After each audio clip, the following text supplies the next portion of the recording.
हमारे इतिहास के पन्नों में कितने ही साम्राज्यों के उत्थान और पतन की घटनाएं तथा वीर गाथाएं अंकित हैं, जिनके साक्षी रहे हैं अतीत के दस्तावेज, ये दुर्ग, महल, समाधियां, छतरियां अपने अवशेषों में अतीत को संजोए हुए।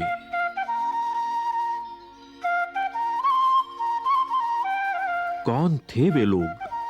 कैसा था उस समय का जीवन? यह जानने के लिए आइए पलटें अतीत के पन्नों को। 15वीं शताब्दी का समय। भारत में अनेक छोटे बड़े राज्य थे। उनमें से एक था मेवाड़। मेवाड़ जो उस समय राजपूताना के एक प्रमुख राज्य के रूप में उभरा था। यह वह काल था जब भारत में मुगलों का शासन बढ़ता चला जा रहा था। अनेक राज्य मुगलों की अधीनता स्वीकार कर चुके थे। इधर उत्तर भारत में राजपूत एक प्रमुख शक्ति थे। मेवाड़ पर सिसोदिया वंश के राजपूतों का शासन था, जिनका मुगलों के साथ बराबर विरोध बना रहता था। मेवाड़ के इतिहास के पन्नों को पलटें तो एक प्रमुख शूरवीर का नाम उभरता है। यह नाम है महाराणा प्रताप का। महाराणा प्रताप शौर्य के प्रतीक, मातृभूमि पर मर मिटने वाले स्वतंत्रता के पुजारी। वीर प्रताप की शौर्य गाथाओं से अरावली की घाटी आज भी गूंज रही है।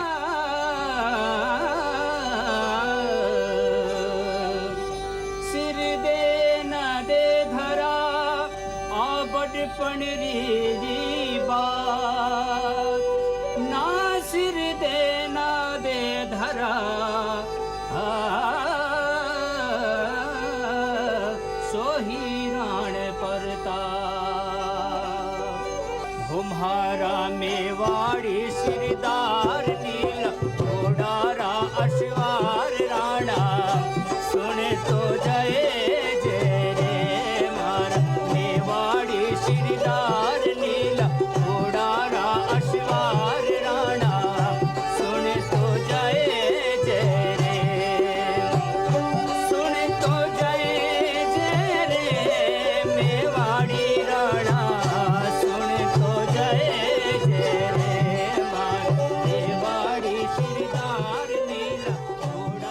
मेवाड़ के दो प्रमुख किले हैं, कुंभलगढ़ और चित्तौड़गढ़।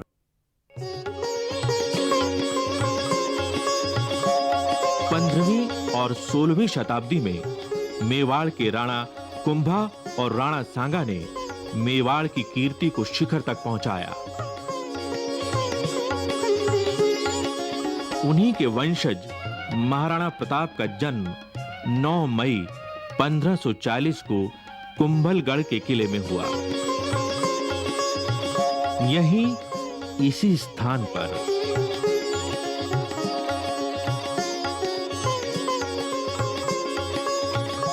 कुंभलगढ़ के तत्कालीन महाराणा उदय सिंह और महारानी जयवंती बाई का पुत्र प्रताप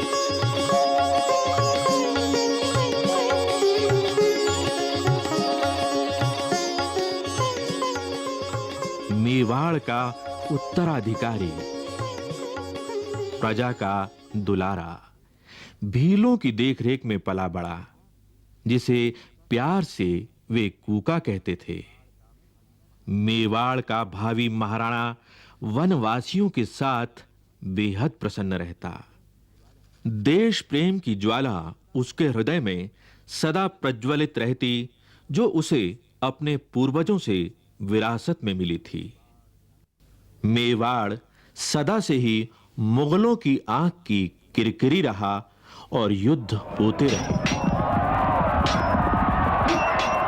मेवाड़ का राजनीतिक महत्व तो था ही, साथ ही वह गंगा भूमि के व्यापार मार्ग को पश्चिमी तट से जोड़ता था। अतः मेवाड़ को अपने अधीन करना मुगल शासकों के लिए जरूरी हो गया था। मध्यकालीन भारत का इतिहास देखें तो पाएंगे कि उस काल में महत्वाकांक्षी मुगल सम्राट अकबर का साम्राज्य लगभग पूरे भारत में छा चुका था। अनेक राजपूत सरदार, यहां तक कि राणा प्रताप के कुछ परिजन भी अकबर की अधीनता स्वीकार कर चुके थे और परिणाम स्वरूप उन्हें मिले थे ऊंचे ओहदे, ऊंची पदवियां और जागीरें। पर राणा प्रताप अकबर जैसे महापराक्रमी सम्राट के सामने नहीं झुके। कहा जाता है कि 28 फरवरी सन 1572 को होली के दिन प्रताप का गोगुंदा के किले में राज्याभिषेक हुआ।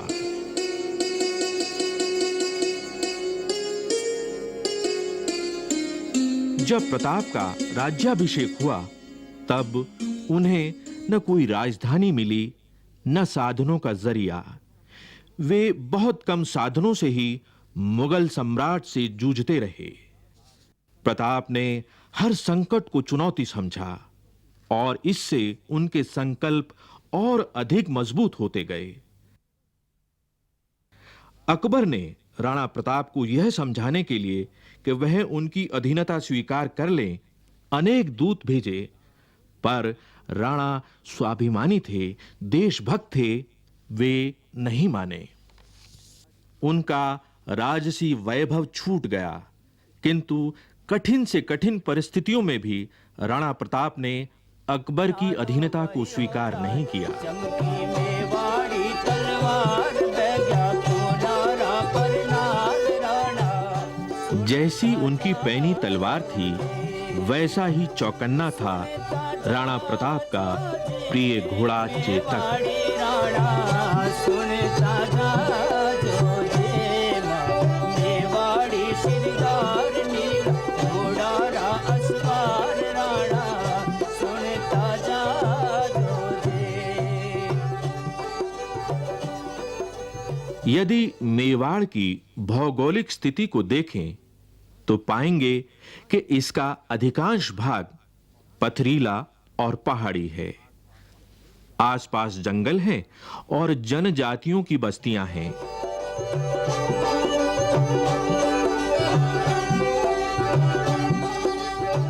राणा प्रताप ने जनजातियों के रणबांकुरों को अपने साथ लिया और युद्ध की तैयारियां करते रहे।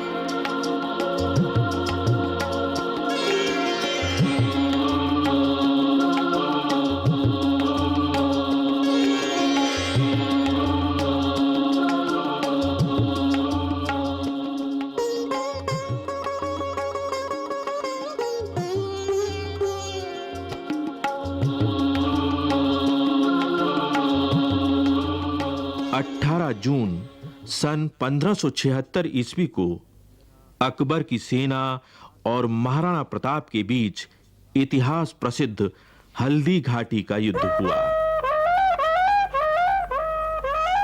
एक ओर राजा मानसिंह के नेतृत्व में अकबर की विशाल सेना थी। कहा जाता है इस सेना में 10,000 घुड़सवार थे और हजारों पैदल सिपाही थे।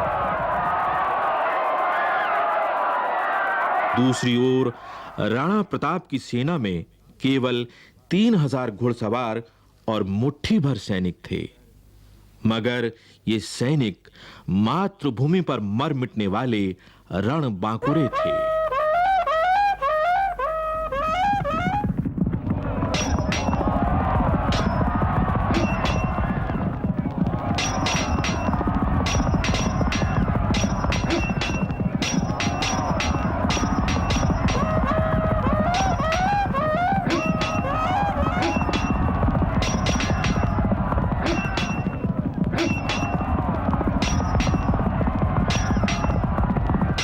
यही वह विश्व प्रसिद्ध हल्दी घाटी है जहाँ से होकर प्रताप की सेनाओं ने इस घाटी को पार करके उस पार खमनोर के समीप खड़ी मुगल सेनाओं से संघर्ष किया था। इस घाटी की विशेषता यह है कि इस घाटी के जो मिट्टी है उसका रंग पीलापन लिए हुए है, इसीलिए हल्दी के समान रंग वाली मिट्टी का होने के कारण इसको हल्दी घाटी कहा जाता है। ये बहुत ही तंग दर्रा है जिसमें से होकर प्रताप की सेनाओं ने आगे बढ़ करके मुगलों की सेनाओं का विरोध किया था। ये रक्त तलाई है। रक्त तलाई का अर्थ है कि जहाँ पर खून की तलाई भर गई थी, खून का तालाब बन गया था। आपको विदित है कि इस ओर हल्दी घाटी है। हल्दी घाटी का जो मुंह है वो लगभग यहाँ से 1.5 किलोमीटर दूर है। इसी तरफ बाईं ओर मुगलों की सेनाओं का पड़ाव था। ये जिस ओर आप अभी ये बम्बूल के पेड़ हैं, इन पेड़ों के पीछे उस ज़माने में केवल सीधा मैदान था और उस मैदान की जो सीमा है वो आगे बनास नदी से मिलती है। जो मुगलों की जो सेनाएं थी वो उस बनास नदी के किनारे से इस प्रदेश से, इस भाग से बढ़ती बढ़ती इस स्थान तक आई थी। मुगलों की सेनाएं हल्दी घाटी के मुंह तक पहुंची थी। प्रताप की सेनाओं ने उनको खदेड़ते खदेड़ते लगभग 1.5 किलोमीटर तक यहाँ ले आए। यही वह स्थान है जहाँ पर मुगल सेना के सेनापति मान सिंह के हाथी पर प्रताप ने अपने घोड़े पर छलांग लगाई थी, और यही वह स्थल है जहाँ पर चेटक का पिछला पैर हाथी की सूंड में बंधी तलवार के कारण कट गया था।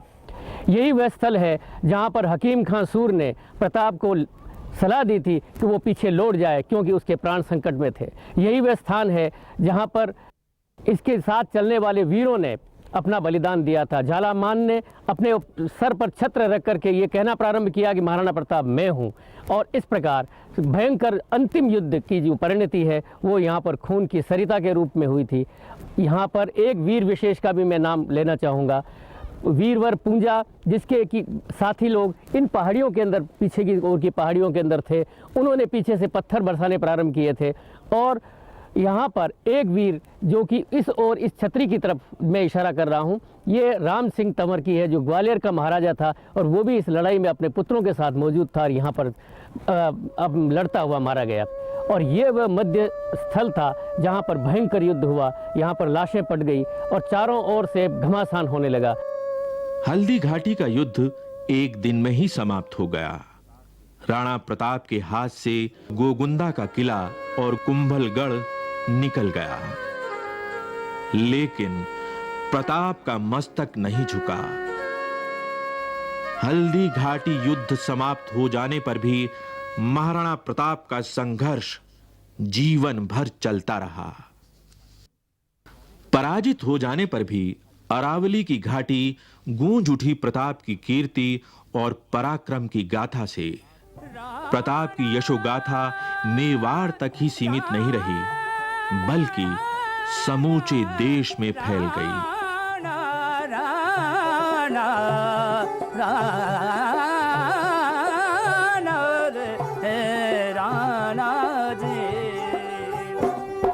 हल्दी घाटी रंगी खून सोना लो बहियो जाए। हल्दी घाटी रंगी खून नालो बहियो जाए। चमकी मेवाड़ी तलवार बैग्या खूनारा पर नाल राणा सुनता जा जो जे, सुनता जा जो जे मेवाड़ी राणा सुनता जा जो जे मेवाड़ी शिरदार नील घोड़ारा असवार राणा सुनता जा जो जे। राणा ने जंगल में शरण ली। हल्दी घाटी युद्ध के पश्चात राणा प्रताप के सामने समस्या थी कि राजधानी कहां ले जाएं। उदयपुर से 16 किलोमीटर दूर एक स्थान था चावंड। चावंड एक ऐसा स्थान था जहां पहुंचने के लिए लंबा पहाड़ी रास्ता पार करना पड़ता था। यहां पानी की भी सुविधा थी। यहीं उन्होंने अपनी नई राजधानी बनाई और शासन व्यवस्था मजबूत की। राणा प्रताप ने भामाशाह और भील सरदारों के साथ मिलकर धन और